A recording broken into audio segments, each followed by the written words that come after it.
عزیزان محترم، میں انتہائی ادب و احترام کے ساتھ زین الفقہا حضرت مولانا مفتی خلیل احمد صاحب قبلہ دامت برکاتہم شیخ الجامعہ جامع نظامیہ سے مؤدبانہ گزارش کرتا ہوں کہ وہ عظیم الشان جلسے عام جنگ آزادی میں مجاہدین کے حصے کو مخاطب فرمائیں۔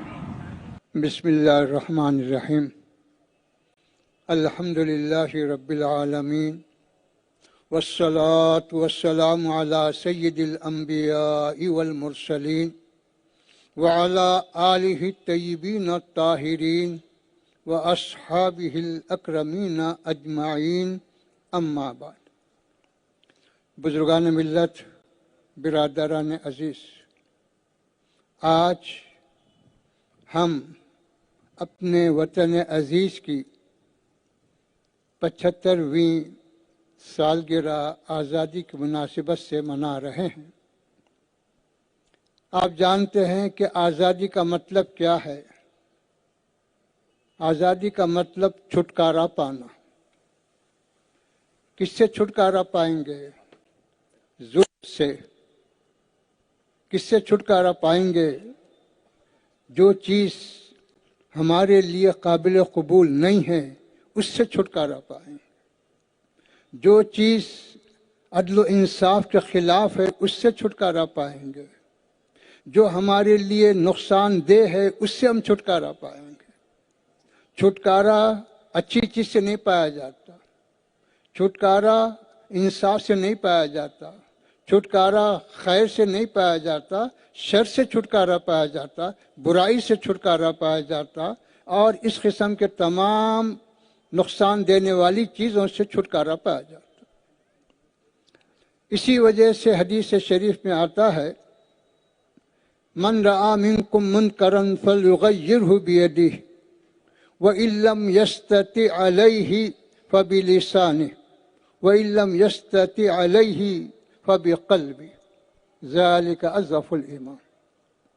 بتلایا گیا کہ اگر تم کسی ناپسندیدہ چیز کو، نامناسب چیز کو، مکروہ چیز کو دیکھ رہے ہیں تو اس کو بدل دو۔ دیکھ کر خاموش رہنا اور اس سے انجان ہونا یہ اسلام میں نہیں بتلایا گیا۔ اگر تمہارے اندر قوت ہے، طاقت ہے، صلاحیت ہے تو اپنی قوت و طاقت کے ذریعے اس کو بدلو۔ لیکن ہمیشہ قوت و طاقت کا ملنا تو مشکل ہے، ہر ایک کو یہ سہولت ملنا تو بہت مشکل ہے۔ اس لیے فرمایا گیا اگر اس کی طاقت نہ ہو، اس کی صلاحیت نہ ہو اور اس موقف میں تم نہ ہو تو کم سے کم اپنی زبان سے تو اس کو برا کہو، اس کی مذمت کرو، اس کے خلاف اپنی آواز تو اٹھاؤ، یہ تو کر سکتے ہو۔ اگر یہ بھی نہیں کر سکتے، یہ بھی طاقت نہیں ہے، یہ بھی اگر صلاحیت میسر نہیں ہے تو بتلایا گیا کہ آخری درجہ اس کا یہ ہے کہ کم سے کم تم اپنے دل میں تو اس کو برا سمجھو، کیونکہ کہیں یہ حکم نہیں دیا گیا کہ بری چیز کو اچھا سمجھا جائے، ظلم کو اچھا سمجھا جائے، یہ کہیں نہیں بتلایا گیا۔ تو یہ ہے۔ پھر اس کے بعد حکم دیا گیا کہ دیکھو راستے میں اگر کوئی کانٹا چبھنے والا ہو یا کوئی اور تکلیف دینے والی چیز ہو تو حدیث شریف میں آتا ہے کہ اس کو بھی ہٹاؤ، کیونکہ اس سے بھی تمہارے بھائی کو نقصان ہوگا، اس سے بھی دوسرے چلنے والے کو اذیت پہنچے گی۔ تو بتلایا گیا کہ راستے میں اگر کوئی کانٹا ہو یا کوئی تکلیف دینے والی چیز ہو تو اس کو بھی دور کرنے کا حکم دیا گیا۔ حالانکہ اس سے کوئی زیادہ نقصان تو نہیں ہے، قوم کا نقصان تو نہیں ہے، کسی قبیلے کا نقصان تو نہیں ہے، خاندان کا بہت سے بہت ایک آدمی کو تھوڑی سی تکلیف ہوتی ہے، لیکن اسلام یہ کہتا ہے کہ ایک فرد کو بھی، ایک آدمی کو بھی ذری سی تکلیف ہو یہ بھی مناسب نہیں ہے۔ یہ اسلام اس کی تعلیم دیتا ہے۔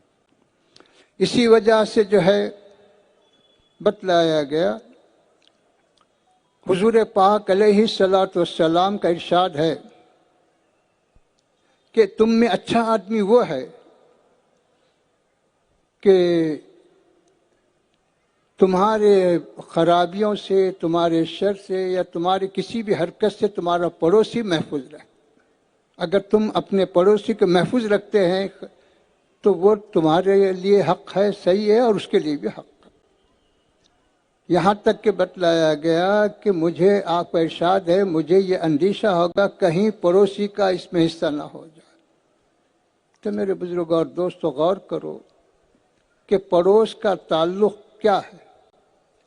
پڑوس کے لیے ضروری نہیں ہے کہ وہ ہمارا ہم مذہب ہو، پڑوس کے لیے ضروری نہیں ہے کہ وہ ہمارے خاندان کا ہو، پڑوسی کے لیے ضروری نہیں ہے کہ وہ ہمارا کوئی رشتہ دار ہو۔ بتلایا گیا کہ عدل و انصاف کے معاملے میں، حق و صداقت کے معاملے میں جو ہے مذہب کو نہیں دیکھا جائے گا، رشتے کو نہیں دیکھا جائے گا، کسی اور چیز کو نہیں دیکھا جائے گا، وہاں صرف حق اور انصاف کو دیکھا جائے گا۔ رنگ، نسل، وطن اور یہ ساری چیزیں بعد ہیں، حق اور انصاف پہلے۔ تو یہ بتلایا گیا ہم کو۔ تو اسی طرح میرے بزرگوں اور دوستو، حق و باطل کی جنگ آج سے نہیں ہے، لاکھوں سال پہلے سے چلی آ رہی ہے۔ حضرت سیدنا ابراہیم علیہ السلام نمرود کے مقابلے میں کھڑے ہوئے تو کوئی ذاتی جھگڑا تو نہیں تھا، وہاں بھی حق و باطل کی جنگ تھی۔ اسی طرح تفصیل میں جاننا تو نہیں ہے، حضرت امام حسین رضی اللہ تعالی عنہ نے بتلا دیا کہ حق و صداقت کے معاملے میں، عدل و انصاف کے معاملے میں میں جو ہے خاندان کو نہیں دیکھوں گا، میں کسی کے مسلمان ہونے کو نہیں دیکھوں گا، میں کسی کے وطن کو نہیں دیکھوں گا۔ ان ساری چیزوں کو آپ نے ختم کرتے کہا کہ اگر سامنے والا حق و انصاف پر ہے تو میں اس کی تائید کروں گا، نہیں ہے تو وہ کچھ بھی ہوگا میں اس کی تائید نہیں کر سکتا۔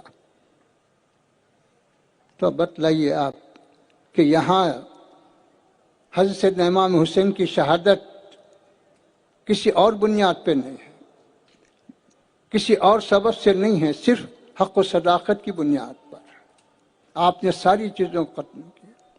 تو یہ ہے، تو اسلام اس بات کی تعلیم دیتا ہے کہ حق اور انصاف یہ کسی مذہب سے خاص نہیں ہے، حق اور انصاف وطن سے خاص نہیں ہے، حق اور انصاف رنگ و نسل سے خاص نہیں ہے، زبان سے خاص نہیں ہے، ہر ایک کے لیے، ہر ایک کے ساتھ جو بھی ظلم کرے گا اس کے خلاف آواز اٹھانا، جو بھی جو ہے انسانیت کی بربادی کا کام کرے گا اس کے خلاف آواز اٹھانا ہے، نہ صرف آواز اٹھانا ہے بلکہ اس کے سامنے بالمقابل ہو کر جتنی طاقت ہے اس کا مقابلہ کرنا، یہ ہم کو تعلیم دی گئی۔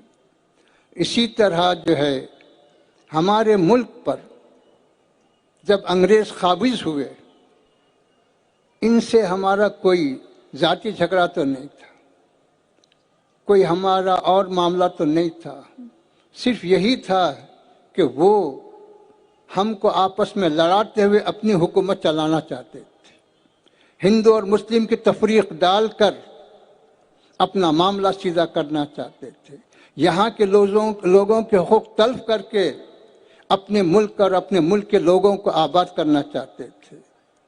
یہی ان کا ہمارا جھگڑا، یہ چیز ہوتی رہی، چلتی رہی، لیکن قانون قدرت ہے کہ کسی بھی چیز کی ایک انتہا، جس طرح ایک ابتدا ہے ہر چیز کی اس کی انتہا بھی ہے۔ یہ نہ سمجھا جائے کہ جب کوئی چیز شروع ہوتی ہے تو ہمیشہ باقی رہتی ہے، ایسا نہیں۔ فرعون آیا، ابتدا ہوئی، انتہا بھی ہوئی، نمرود آیا، ابتدا ہوئی، انتہا بھی ہوئی، ہر ایک کی ابتدا اور انتہا ہے، کوئی ظالم ہمیشہ باقی رہنے والا نہیں رہتا۔ حدیث شریف میں آتا ہے کہ انصر اخاک ظالمن کان او مظلومن، تم اپنے بھائی کی مدد کرو وہ ظالم ہو یا مظلوم۔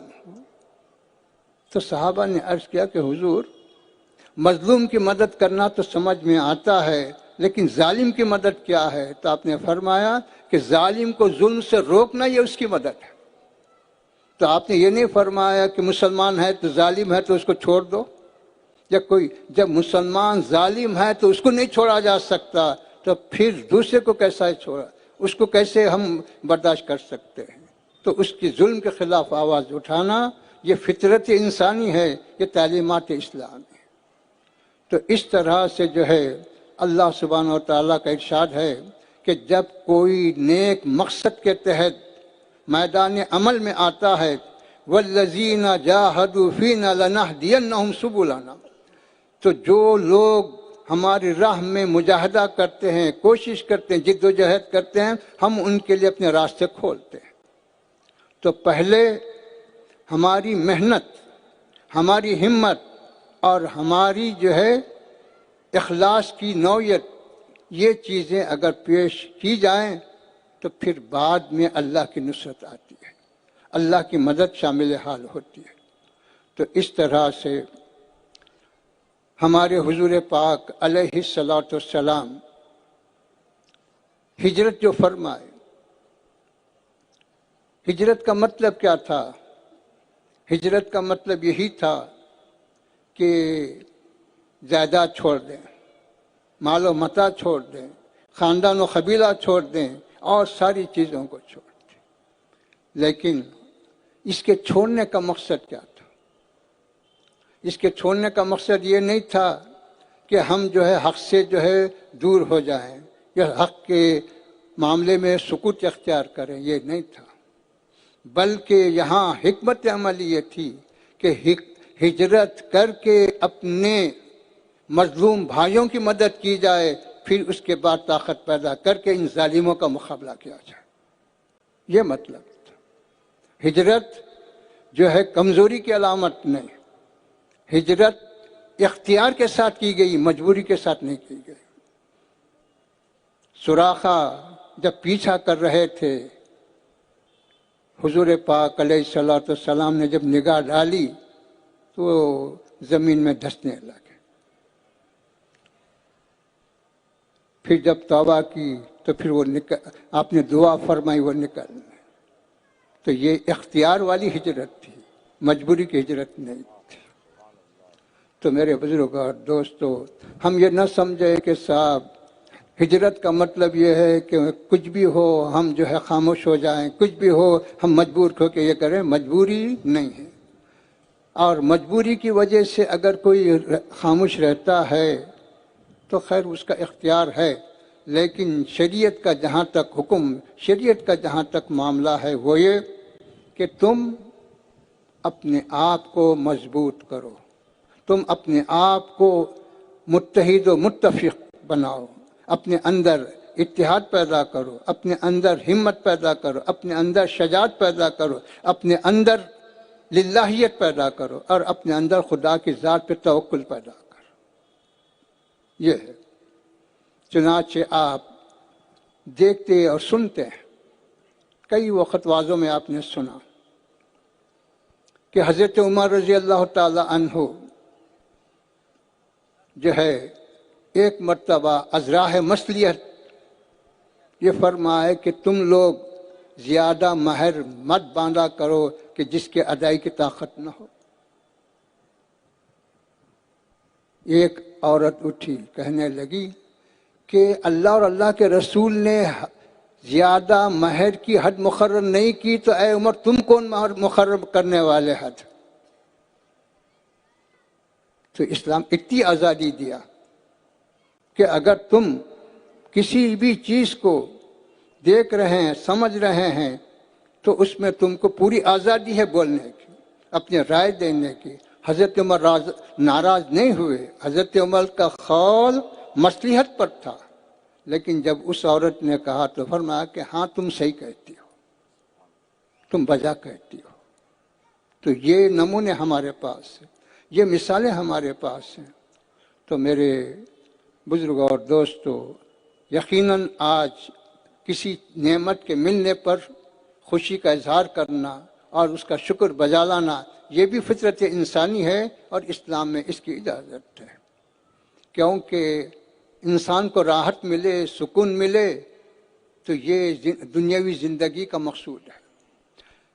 ہم کو یہ حکم نہیں دیا گا کہ تم اپنے لیے مصیبت طلب کرو، تم اپنے لیے جو ہے رنج و غم کے کیفیت طلب کرو، یہ حکم نہیں دیا گا، بلکہ حکم یہ دیا گا ہمیشہ یہ دعا مانگو کہ اللہ مصیبتوں سے بچا، اے اللہ فتنوں سے بچا، یہ دعا کرنے کا۔ اب مصیبت آ گئی تو صبر کرنا، مصیبت آ گئی یا کوئی فتنہ آ گیا تو اس کو دور کرنا ہے، لیکن فتنہ طلب کرنا نہیں ہے، یہ ہمارا کام ہے۔ تو اس طرح سے یہ نعمت ہے، یہ راحت ہے، یہ سکون ہے، اس پر ہم کو شکر بجا لانا ہے اور اس کی بقا کے لیے کوشش کرنا ہے۔ اللہ سے دعا ہے کہ اللہ ہم سب کو ایک بنائے، نیک بنائے۔ صلی اللہ تعالی علی خیر خلقہ و نور عرشہ وعلی آلہ الطیبین و اصحابہ الاکرمین اجمعین برحمتک۔